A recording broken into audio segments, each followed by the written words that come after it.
Hello everyone, আসসালামু আলাইকুম। কেমন আছেন সবাই? আই হোপ সবাই অনেক বেশি ভালো আছেন। আলহামদুলিল্লাহ আমরাও অনেক অনেক ভালো আছি। আজ আপনাদের জন্য নতুন আরও একটি রেসিপি নিয়ে চলে এলাম। আজ শেয়ার করব সেদ্ধ চাল দিয়ে ভাপা পিঠা তৈরির সহজ একটি রেসিপি। আশা করি রেসিপিটা আপনাদের অনেক বেশি ভালো লাগবে। তো বন্ধুরা, না টেনে সম্পূর্ণ ভিডিও জুড়ে সাথে থাকার অনুরোধ রইল। চলুন মূল প্রিপারেশনে যাওয়া যাক। ভাপা পিঠা তৈরি করার জন্য এখানে কিছু সেদ্ধ চাল নিয়েছি। আমি কিন্তু আতপ চাল নিইনি, সেদ্ধ চাল নিয়েছি।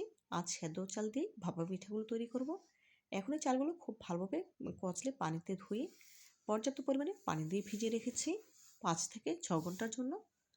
ফিরে এলাম ৫-৬ ঘন্টা পর। দেখুন এই ৫-৬ ঘন্টা চালগুলো পুরোপুরি ভেজে অনেকটাই ফুলে উঠেছে। এখন এই চালগুলো একটি ঝাঁঝরিতে তুলে নিতে হবে পানিটা ঝরিয়ে নেওয়ার জন্য। দেখুন ঝাঁঝরিতে করে পানিটা ঝরিয়ে নিয়েছি। এদিকে একটি পাতলা সুতি কাপড়ের উপর চালগুলো ছড়িয়ে দিয়েছি যাতে করে পানিটা টেনে নেয়। সেজন্য কোনোভাবেই রোদ্রে শুকানো যাবে না। ফ্যানের নিচে দিয়ে মাত্র ৫ থেকে ১০ মিনিট রাখলেই পানিটা একদম শুকিয়ে যাবে। দেখুন চালগুলো একদম পানিটা টেনে নিয়ে একদম ঝরঝরে হয়ে গিয়েছে, দেখে বুঝতে পারছেন। এখন এই চালগুলো একটি ব্লেন্ডারের জারে তুলে ব্লেন্ড করে গুঁড়ো করে নেব।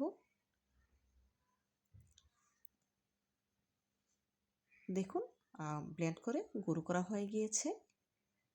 এখন নামিয়ে নেব। দেখুন চালগুলো কতটা গুঁড়ো হয়েছে। সাধারণত আতপ চাল যেরকম পাউডার হয়, সেদ্ধ চাল কিন্তু ঠিক তেমন পাউডার হয় না, কিছুটা সুজির মতো থাকে। এখন একটি মিক্সিং বলে তুলে নেব।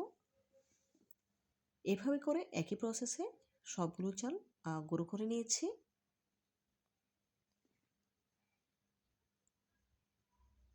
এই সবগুলো চালের গুঁড়ো দিয়ে আমি পিঠা তৈরি করব না, আমি আমার পরিমাণ মতো চালের গুঁড়ো দিয়ে পিঠা তৈরি করব। সেজন্য বাকি চাউলের গুঁড়াগুলো ফ্রিজে রেখে দিয়েছি। দিয়ে দিলাম পরিমাণ মতো লবণ।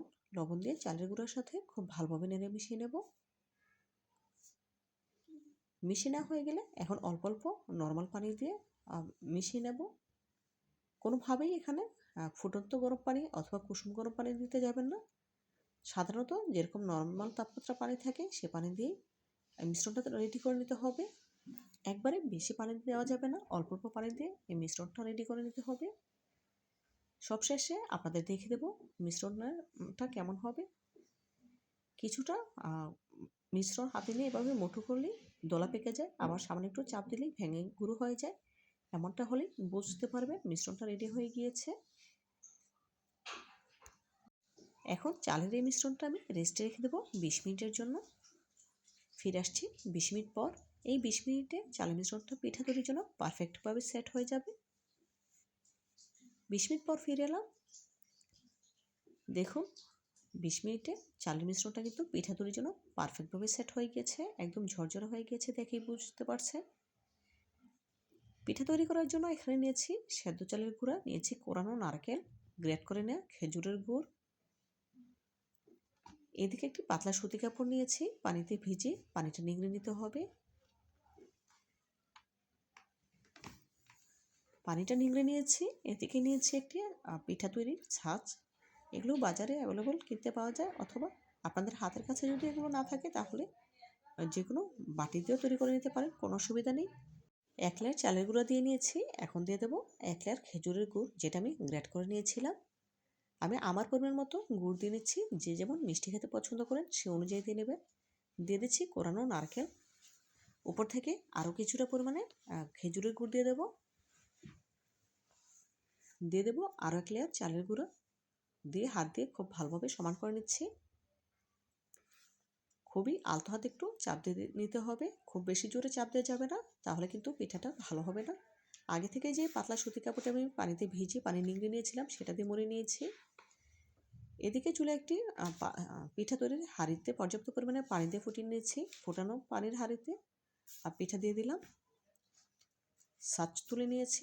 এখন কাপড়টি দিয়ে পিঠাটা একটু মুড়ে নেব। ঢাকা দিয়ে জাল করে নেব ৩ থেকে ৪ মিনিট। এই ৩-৪ মিনিটে পিঠা ভালোভাবে ভাপে সেদ্ধ হয়ে যাবে।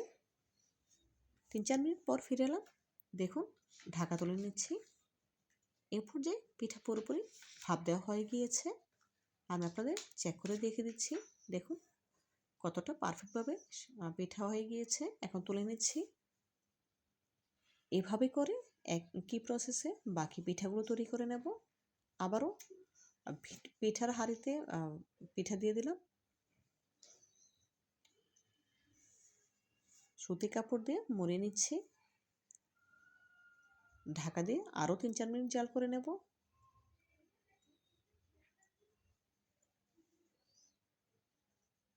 এভাবে করে একই প্রসেসে সবগুলো পিঠা তৈরি করে নিচ্ছি।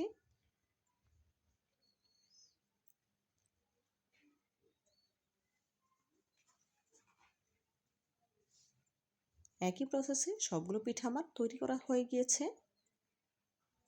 ভাতের চালের বা সেদ্ধ চালের ভাপা পিঠার ফাইনাল লুক দেখুন। মাশাআল্লাহ, দেখতে কতটা সুন্দর এবং লোভনীয় লাগছে।